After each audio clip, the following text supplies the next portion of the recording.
Welcome to my study point channel. आज हम लोग ना बात करेंगे एक चर वाले रैखिक समीकरण के बारे में। इसके बारे में एक चर वाले रैखिक समीकरण में तो उसमें सबसे पहले ये सब सीखने के लिए हमको ये जानना जरूरी है कि चर क्या होता है और अचर क्या होता है। देखिए समझा रहा है। चर की बात आती है। चर जिसका मान हमेशा बदलता हो, वो अस्थाई नहीं है, उसका मान हमेशा बदलता रहेगा। जैसे मान लो ABCD का मैं कोई भी लेटर ले लूं, A से Z तक जितने भी लेटर होंगे उसको हम लोग चर बोलते हैं। क्यों? क्योंकि मान लो हम यहाँ x दिया है, x का मान क्या आएगा हमें जानकारी नहीं है, तो चर का मान हमेशा परिवर्तित होता रहता है। और उससे शॉर्ट में अगर समझना है तो ध्यान रखना है कि ABCD के लेटर को हम क्या कहते हैं? चर कहते हैं। और अचर बोलते हैं जो अंक होता है। अंक मतलब 1, 0, 2, 4, 5 इस दुनिया के जो भी अंक है 100 से लेकर 101, 102 जितना भी आगे है वो सब किस में आता है? अचर में आता है। ठीक है, तो अब हम क्या करेंगे कि इसमें लिखा है निम्न समीकरणों को हल कीजिए तथा अपने उत्तर की जांच कीजिए। इसमें पहले बताना है x यहाँ पर दिख रहा है तो ये चर है, और ये 7 जो है ये अचर है क्योंकि अंक है, ये भी अचर है। और इसके साथ ये लगा है देखो 5x - 7 अपान 3x बराबर 2। इसको हम लोग हल करेंगे और हल करने के बाद इसकी उत्तर की भी जांच करेंगे। इसमें एक और बात आएगी, बराबर के जो इधर वाले हैं इसको हम लोग बोलते हैं बायां पक्ष। क्या बोलते हैं? बायां पक्ष। बायां पक्ष को इंग्लिश में हम लोग LHS बोलते हैं। LHS का मतलब लेफ्ट हैंड साइड। और जो बराबर के दाहिने साइड में है उसको हम लोग बोलते हैं दायां पक्ष, जिसको हम लोग इंग्लिश में कहते हैं RHS, राइट हैंड साइड। अब इसको हल करेंगे तो देखिए इसका नियम हल करने का क्या होता है कि चर जो होगा, चर हमेशा एक साथ होता है और अचर हमेशा एक साथ होता है। इसमें देखो ये इसके साथ चर लगा है, इसके साथ चर लगा हुआ है, लेकिन ये भी अचर है और ये भी अचर है। तो हम क्या करेंगे, इसके नीचे कुछ नहीं है तो हम अपान में क्या डाल देंगे? एक डाल देंगे। अब हम क्या करेंगे, इसको बोलते हैं क्रॉस मल्टीप्लीकेशन, मतलब तिर्यक गुणा। एक से गुणा होगा, इसमें एक से किसी भी संख्या में गुणा करा देते हैं तो वही होता है। ये हो जाएगा 5x - 7 बराबर 2 में 3 से गुणा करेंगे तो 2 3 आई 6x हो जाएगा। ठीक है ना। अब देखो यहाँ चर है और यहाँ चर है। चर अगर ये बाएं साइड में है तो ये भी बाएं साइड में होना चाहिए, अचर दाहिने साइड में होना चाहिए। मतलब चर एक तरफ और अचर एक तरफ। यहाँ पे 5x है तो 5x को हम वैसे ही लिख देंगे।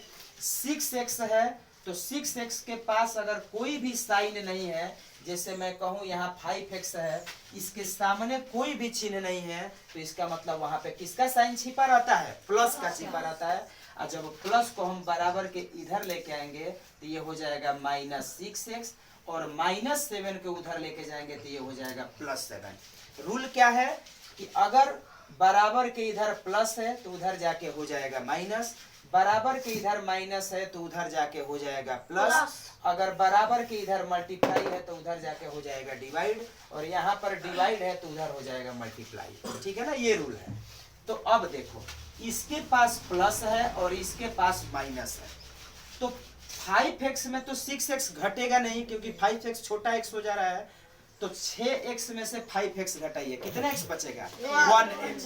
तो 1x का है और चाहे केवल x का है, इसमें 1x ही लगा है। अब बताओ दोनों में से बड़ा कौन है? 5x बड़ा है कि -6x बड़ा है?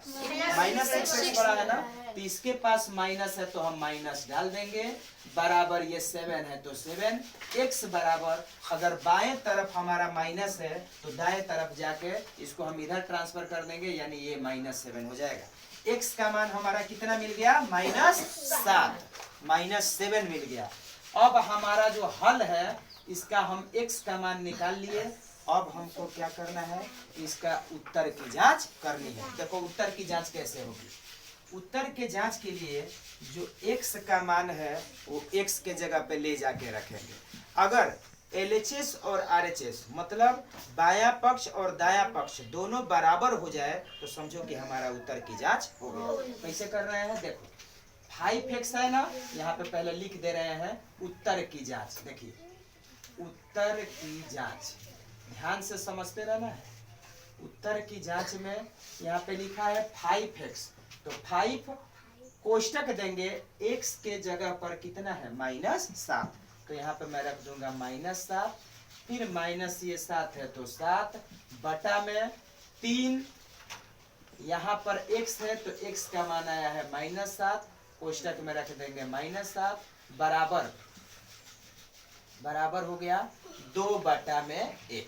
हल कर रहे हैं, देखिए 5 7 35, ये -35 हो गया, -7 को उसी तरह रख देंगे बटा में -3 7 21 हो गया बराबर ये 2/1 रहने दो। देखो अगर माइनस माइनस 2 अंकों के पास रहता है तो दोनों को जोड़कर माइनस लगा देते हैं, -35 और -7 तो -42 हो गया, और बटा में नीचे पहले से था -21 बराबर 2/1, माइनस माइनस कट गया। 21 के पहाड़ा में 42 कितने बार में आता है? 2 बार में। 21 दूनी का 42, ये हो गया हमारा 2, और 2/1 को हम 2 ही करते हैं। हम देख सकते हैं कि बायां पक्ष और दायां पक्ष हमारा दोनों क्या हो गया? बराबर हो गया। और जब बराबर हो गया तो इसका मतलब जो हम सवाल हल किए थे, उत्तर की जांच किए थे, वो क्या है? सही हो गया। समझ में आ गया ना?